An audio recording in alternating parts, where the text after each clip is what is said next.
बिस्मिल्लाहिर्रहमानिर्रहीम। अस्सलाम वालेकुम। मैं वकास खान ऑफिशियल के फ़ोरम पर आपकी खिदमत में हाज़िर हूँ। उम्मीद करता हूँ कि आप सब खैरियत से होंगे और सब अपनी अपनी ज़िंदगी को महसूस कर रहे होंगे। बढ़ते हैं आज की अदालती कार्रवाइयों पर और 3 मुख्तलिफ़ ख़बरें हैं जो आपके साथ शेयर करना मकसूद हैं। सबसे पहले ज़हीर केस, उसके हवाले से सिंध हाई कोर्ट में एक दरख्वास्त की समाअत हुई, वो बताता चलूँगा। उसके बाद डॉक्टर आमिर लियाकत हुसैन का पोस्टमार्टम, यानी एक बार फिर अदालत में दरख्वास्त आ गई है। किस अदालत में आई है तफसील आपको बताऊंगा। तीसरी ख़बर हलीम आदिल शेख से मुतल्लिक। बढ़ते हैं ज़हीर केस से मुतल्लिक सिंध हाई कोर्ट में मेडिकल की जो दरख्वास्त थी, जो कि एडिशनल डिस्ट्रिक्ट एंड सेशन जज ने ख़ारिज कर दी थी, उसके बाद सिंध हाई कोर्ट में दरख्वास्त लगाई थी। बड़ी ख़बर यह है कि सिंध हाई कोर्ट ने दरख्वास्त निपटा दी। अब दरख्वास्त निपटाने का क्या मतलब होता है? ज़ाहिर है मैं आप तक ख़बरें तो पहुंचाता हूं, लेकिन इसके साथ साथ मैं आपको समझाता भी हूं कि किस चीज़ का मतलब क्या होता है, ताकि आप के जहन में चीज़ें क्लियर होती जाएं। दरख्वास्त निपटाने का मतलब ये होता है कि ये दरख्वास्त अब यहाँ पर इस फोरम पर काबिल समाअत नहीं है, इससे आगे इसकी समाअत अब नहीं होगी, मतलब यहीं पर इसकी समाअत रुक गई है, ख़त्म हो गई है।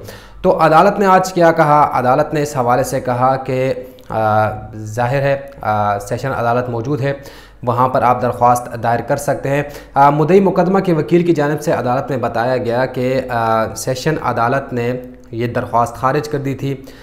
इसके साथ साथ पहले मजिस्ट्रेट ने खारिज की, फिर सेशन अदालत ने खारिज की, इसलिए हम सिंध हाई कोर्ट आए थे।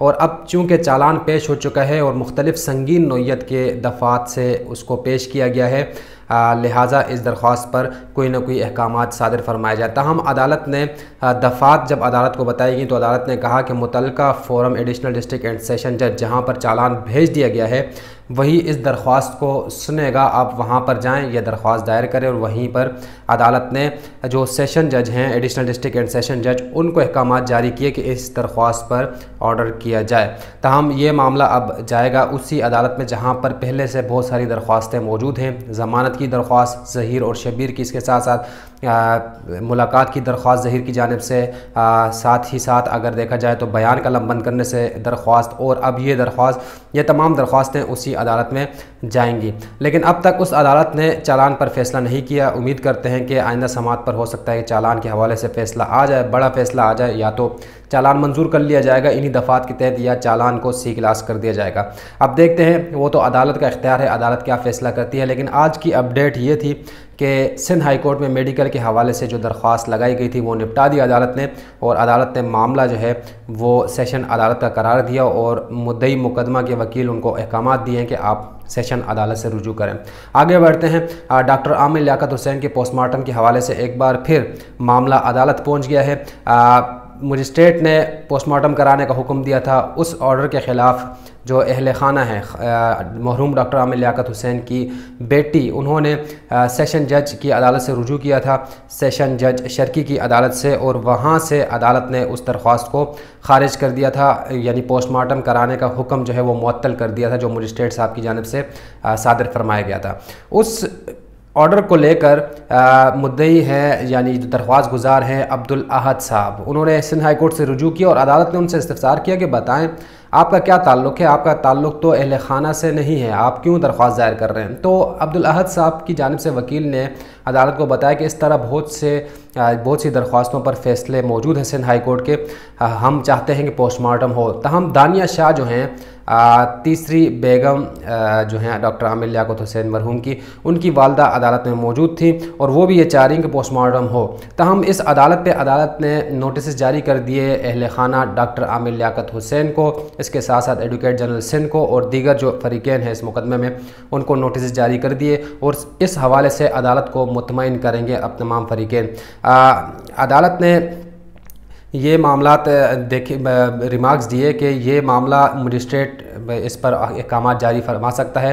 तमाम मजिस्ट्रेट साहब ने एक बार पोस्टमार्टम रोकने का ऑर्डर दिया, दूसरी बार जब अब्दुल अहद साहब मजिस्ट्रेट के पास गए उन्होंने पोस्टमार्टम कराने का हुक्म दिया, तीसरी बार जब ये लोग अहल खाना गए एडिशनल डिस्ट्रिक्ट बल्कि डिस्ट्रिक्ट जज सेशन के पास तो उन्होंने ये फ़ैसला कलअदम करार दे दिया। अब उसी फैसले को चैलेंज कर दिया गया सिंध हाई कोर्ट में। आइंदा क्या होता है आपको तफसील देते रहेंगे। تیسری خبر ہم آپ سے تذکرہ کریں گے حلیم عادل شیخ جو اپوزیشن لیڈر ہیں سندھ اسمبلی کے، ان کے حوالے سے ہے کہ حیدرآباد کی عدالت میں درخواست ضمانت پر سماعت ہوئی اور عدالت نے سماعت جو ہے وہ ملتوی کر دی۔ اب آئندہ سماعت پر ممکن ہے کہ اس درخواست ضمانت پر فیصلہ ہو جائے۔ درخواستیں لگ رہی ہیں کیونکہ معاملہ یہ ہے کہ ان کو گرفتار کر دیا جاتا ہے، اس کے بعد درخواست ضمانت لگتی ہے، ضمانت بھی مل جاتی ہے، جیسے ہی باہر نکلتے ہیں ایک اور مقدمے میں ان کو گرفتار کر لیا جاتا ہے اور یہ معاملہ طویل سے طویل ہوتا چلا جا رہا ہے۔ اب پورے ملک کا آپ اگر حال و احوال دیکھیں تو گرفتاریوں کا سلسلہ بڑے پیمانے پر جاری ہے۔ بڑی بڑی جو شخصیات ہیں ان کو گرفتار کیا جا رہا ہے، نہ اس میں اینکر کی تفریق کی جا رہی ہے، نہ سیاستدان کی، نہ ہی پارٹی سربراہ کی۔ اب عمران خان کے حوالے سے بھی یہ کہا جا رہا ہے کہ ان کو گرفتار کرنے کی کوشش کی جا رہی ہے، لیکن بنی گالہ میں ان کے کارکنان بڑی تعداد میں موجود ہیں اور وہ گرفتاری پولیس کے لیے کرنا ناممکن ہے۔ لہٰذا ملک میں اگر سیاسی ماحول دیکھا جائے تو بڑا گرم چل رہا ہے، اس کے ساتھ ساتھ اگر دیگر عدالتوں کے معاملات دیکھیں تو وہ بھی بہت گرم چل رہے ہیں۔ اور یہ ظہیر کیس کے حوالے سے میں نے آپ کو اپڈیٹ دی، ڈاکٹر عامر لیاقت حسین کے پوسٹ مارٹم کے حوالے سے آپ کو اپڈیٹ دی۔ ڈاکٹر عامر لیاقت حسین مرحوم کے پوسٹ مارٹم کا معاملہ یہ ہے کہ اب کافی دن گزر چکے ہیں، اب ایسا سٹیج آ گیا ہے کہ اگر پوسٹ مارٹم کرا بھی دیا جائے تو مجھے یہ نہیں لگتا کہ اس میں کچھ چیزیں سامنے آ پائیں گی، لیکن بہرحال ایک شہری ہے، اس کی جانب سے درخواست ہے، فیصلہ عدالت نے کرنا ہے۔ اور حلیم عادل شیخ چونکہ اب تک پولیس کی کسٹڈی میں ہے اور دیکھتے ہیں کہ ان کی درخواست ضمانت میں کیا ہوتا ہے۔ میرے خیال سے ان کو جیل بھیجنے کا حکم دے دیا گیا تھا اور اب دیکھتے ہیں کیا معاملات بنتے ہیں۔ جو بھی اپڈیٹ ہوگی آپ کے سامنے رکھتے جائیں گے۔ چینل سبسکرائب کیجئے، بیل کا آئیکن دبانا نہ بھولیے گا اور اگر پسند آئے معلومات تو شیئر ضرور کیجئے گا۔ میرا مقصد صرف اور صرف خبر دینا نہیں ہے، میرا مقصد یہ ہے کہ جو عدالتی کارروائیاں ہوتی ہیں، عدالت میں جو درخواستیں لگتی ہیں، ان درخواستوں کو ایک عدالت سے دوسری عدالت منتقل کرنے کی وجوہات آپ لوگوں کو ساتھ ساتھ میں ایجوکیٹ بھی کرتا ہوں تاکہ آپ کو چیزیں جو ہیں ٹھیک طرح سے سمجھ آنا شروع ہو جائیں کہ کیوں درخواست ریجیکٹ ہوتی ہے، کیوں خارج ہوتی ہے، کیوں درخواست دوسری عدالت منتقل کی جاتی ہے۔ کوئی بھی چیز اگر آپ کو سمجھ نہیں آتی تو میں بیٹھا ہوا ہوں، آپ کو میں اس پر مطمئن کروں گا، آپ کو معلومات دوں گا، لیکن صرف یہ نہیں کہ ریٹنگ کے چکر میں میں بس ایک خبر پھینک دوں اور آپ تک چھوڑ دوں کہ آپ کیا سمجھتے ہیں، کیا اس میں نتیجہ نکالتے ہیں۔ ایک بات تو واضح ہے کہ لوگ اپنی رائے دیتے ہیں، اپنے تجزیہ دیتے ہیں، اس کی وجہ صرف اور صرف یہ ہوتی ہے کہ علم کی کمی ہوتی ہے، علم کا فقدان ہوتا ہے، جس کے باعث ان کے ذہن میں مختلف سوالات جنم لیتے ہیں۔